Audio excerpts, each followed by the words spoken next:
to my channel. My name is Pazzi, and I'm here today taking a break from my current Dragon Age Origins roleplay campaign to get into the real world and away from those fictional characters for a little bit, and to talk to you about one of my favorite things ever, which is a modded Dragon Age Origins game. So if you are new to mods, welcome. I'm calling this the quick and dirty guide to mods because my hope is that within the first 5 minutes of this video, I can tell you everything you need to know to get started with the mods. And then anything after that will just be additional to get you even closer to feeling like an expert, where you can put this really great content into your game. So I've got a timer started here. Let's jump into it. I'm ready. Cole's ready. Let's do this. So the first thing that you'll need to add mods to your game as a beginner is to make sure that you are a member of the Dragon Age Nexus site, or just the Nexus site in general. Just make a free account on Nexus Mods. This is where you'll get 99.9% of your mods, and we'll see all of these really popular games. But if you go to Dragon Age Origins, you'll see thousands of mods available to you. I'm going to show you a few of my favorites today, but again, you can search through all of this different content and find all the greatest stuff in the world from here. When it comes to mods as well, you'll also want a program that can unpack the either .rar or .zip files that you're going to be downloading from this site. So like, I recommend WinRAR. It is free for 40 days. Then they're going to ask us to pay for it, which I have a little trick for. You just boop. Now I don't have to pay for it. So it's indefinitely free. Also, 7-zip is another free program that works well as too. So you'll definitely need that to unpack these files for your modded game as well. The last thing you might end up using, I guess this is more intermediate, is some kind of notepad program or text program in case you're going to be actually going in and editing some configuration files. But again, we'll get to that later. Really, you just need those first two things.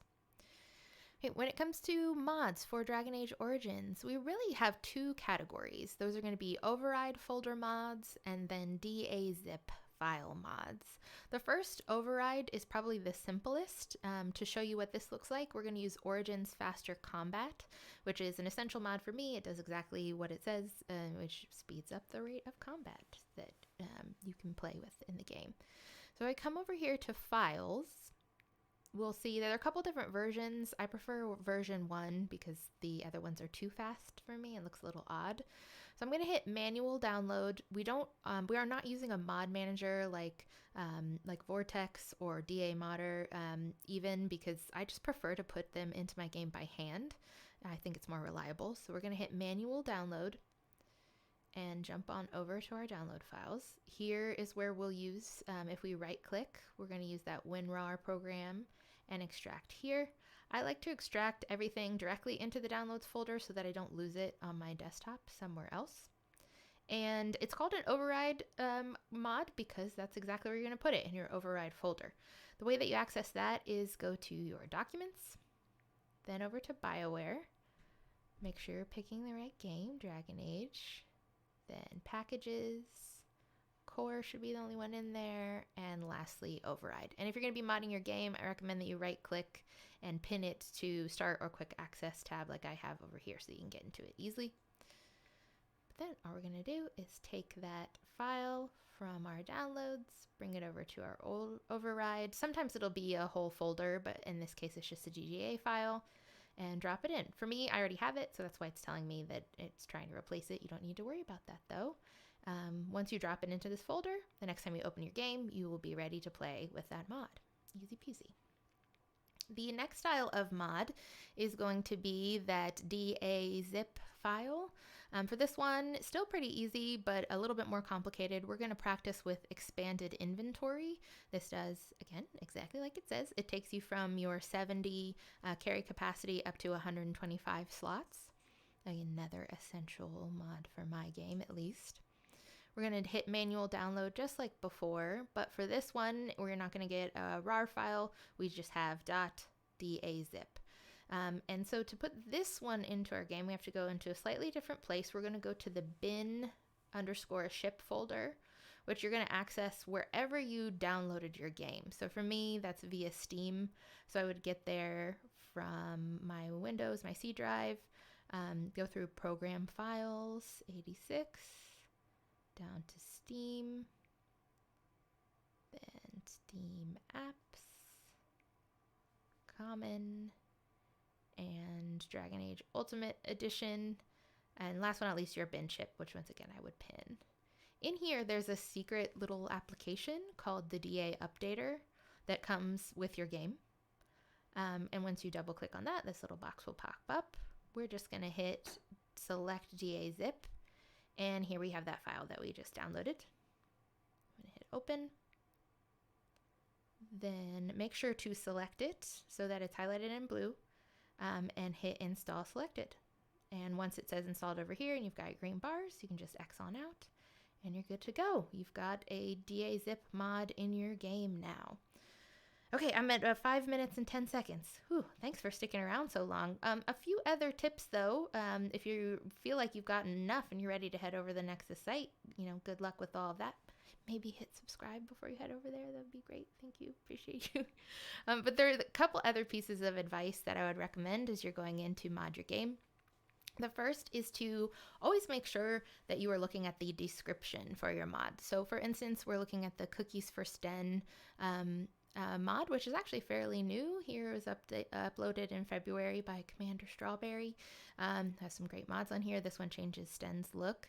And even in the title, we see that this actually relies on another mod called Kunari Update, which they give us here in the description. New head framework for Sten uses this Kunari Update, which if we open that up, this mod comes from the now defunct BioWare social network site, but is uploaded here on this other website called ModDB, which if you're not finding it on the Nexus mod site, then you're definitely going to find it here. And this is a DAzip file that was re-uploaded for us to change the look of Sten to make him look more Kunari-like from Dragon Age 2 and Inquisition. And so these two mods rely on each other, which again, I wouldn't know unless I read the description. So I would need to upload this one via the updater, like I just showed you, and then come over here and download this file and put this one in my override file, just so, again, they work together and we get the mod that we really want. So reading the description is definitely key. Another thing about reading the description, my second tip, would be to not be afraid to make things work compatibly. Most of the time, good mod authors are going to tell you if something is not compatible. They'll let you know so that you're not, because there are definitely going to be mods that just don't work together, that it's just impossible to make happen. But most of the time, there are people who are working really hard to find some workarounds. So if you're reading the description, try to mess around a little bit with it. If it says that it's not compatible unless, don't be afraid to do the unless. So for instance, here we have the Tranquil brand 2.0. This one gives our Tranquil friends in the game the brand that they actually talk about having, and they actually have this magic mark. So here the mod author has told us that it's not compatible with any other mod that edits these files. And rather than just abandoning this and saying, no, I can't do it, the easiest thing we can do is go into that override folder and just get rid of those files. So I would, let's do this one, select this file, go ahead and copy it over, search in override, and see if we have it. Luckily, we don't have it, so no worries. So I would go through one by one and see if I can actually make this mod work compatibly the way I need it to. And sometimes in the description, there'll be other things like a charge and morph compiler that will be an extra little app that you'll need to get to make two mods work well together, or little things like that. So again, reading the directions, I guess I'm giving that tip twice, but that's just how essential it is. And the last tip I have for modding is, you guessed it, more reading. But for this one is going to be actually to make sure that you're reading the post tab over here. For example, we are looking at an essential mod for me called Auto Loot. Yes, once again, we have very clear titles. It's auto looting stuff in the game. But we can see based on the description and also under post that there are some compatibility issues that people are struggling with making the auto loot mod work when it comes to completing quests, because you're not actually picking up the item. Some quests aren't completing because it believes that you don't have it in your inventory. But luckily, because of this post page, not only were we able to let people know that we were having an issue, but some fellow mod enthusiasts actually are jumping in and helping us solve that problem. They're telling us how to go into our settings and changing some of the configurations. There's even, here was another link to somebody who, I wouldn't necessarily call this a mod, but it is, This Guy Moves did post this fix for auto loot. It's a text file that shows us how to exclude certain scenarios so that the mod doesn't conflict with our game. It actually gives us some text that we can put into our any file, and it tells the game when to use the mod and when not to use it. So if you're not just reading the description, you also should be reading the posts, because the mod community is definitely a great one and everybody's here to help each other out. So make sure that you look there as well.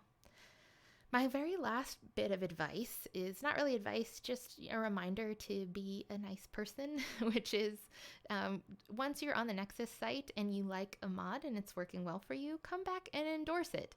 That's something that I think we don't do enough, is celebrate each other's work. Most mod makers are not, like, it's not their job. They're doing it for fun and they're doing something that's enriching our lives. So for instance, like this, even though it's not technically a mod, it has been essential to my game for a while. It's been uploaded for 3 years.